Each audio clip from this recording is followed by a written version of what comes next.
Hi friends, இன்றைக்கி Mahavir ஜெயந்தின்றதுனால school leave விட்டுட்டாங்க. பசங்களுக்கு ஸ்கூல் லீவுன்றதுனால 7:30 மணிக்கு தான் நிம்மதியாக தூங்கி எந்திரிச்சேன். பசங்களுக்கு லீவ் இல்லை, அதனால் உனக்கும் இன்றைக்கி சோறு கிடையாது, நீ ஹோட்டலில் போய் சாப்பிட்டுக்கோன்னு சொல்லி எங்கள் வீட்டுக்கார ஹோட்டலில் சாப்பிட அனுப்பிட்டேன். மதியத்துக்கு லஞ்ச் கட்டலை. சரி, ஒரு மசால் தோசையாவது சுட்டு கொடுன்னு கேட்டார். மசால் தோசையா? நம்ம சோம்பேறித்தனத்துக்கு வருஷத்துக்கு ஒரு தடவை மசால் தோசை செய்கிறதே பெரிய விஷயம். இதில் இன்றைக்கி வேறு டீப் க்ளீன் ஒர்க்லாம் இருக்குது. இன்றைக்கி மசால் தோசைலாம் செய்ய முடியாது.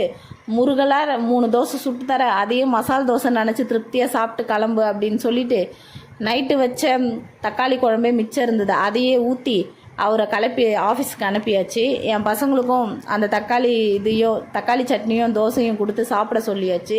ஒரு வழியாக உலகத்தில் இருக்க மொத்த தெய்வத்தையும் மனசார வேண்டி மொத்த சக்தியும் நம்ம மனசுக்கு வர வச்சு ஒரு வழியாக எல்லா தைரியத்தையும் வர வச்சு வீடு க்ளீன் பண்ணலான்னு வேலையில் இறங்கியிருக்கேன். முதல்ல ஃபஸ்ட்டு பெட்ரூமை ஒட்டடை அடித்து க்ளீன் பண்ணி பெட் கவரெல்லாம் மாற்றி எல்லாம் மேட்டெல்லாம் துவைக்க போடணும், பெட் கவரெல்லாம் துவைக்க போடணும். அதனால் பெட்ரூமை ஃபஸ்ட்டு முடிச்சிட்டா பசங்களை போய் பெட்ரூமில் இருக்க சொல்லிவிட்டு மற்ற இடத்தெல்லாம் வேலையை ஃப்ரீயாக செய்யலாம் அப்படின்றதுனால அவங்கள வெளியே துரத்தி விட்டுட்டு ஃபஸ்ட்டு பெட்ரூமுக்கு வந்திருக்கேன்.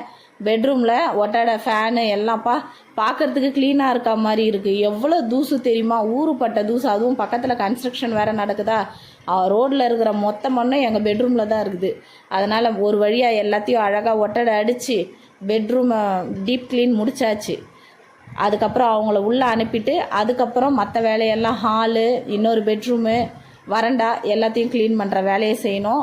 இன்றைக்கி ஃபுல்லாக க்ளீனிங் வேலை தான் முடித்து சித்திரை மாதம் 1ஆம் தேதி நிம்மதியாக சாமி கும்பிட்றதுக்கு இன்னையிலேருந்தே ஒர்க்கை ஸ்டார்ட் பண்ணியாச்சு. நீங்களாம் எப்படி, நீங்கள் என்னையிலேருந்து ஒர்க்கை ஸ்டார்ட் பண்ணுறீங்கன்னு சொல்லுங்கள், க்ளீனிங் ஒர்க்கை. இதனோட முழு லாங் வீடியோ நாளைக்கு உங்களுக்கு அப்லோட் பண்ணுறேன். நீங்கள் எப்போ க்ளீன் பண்ணுறீங்க, எப்படி க்ளீன் பண்ணுறீங்கன்னு கமெண்ட்டில் சொல்லுங்கள். Tata, bye by.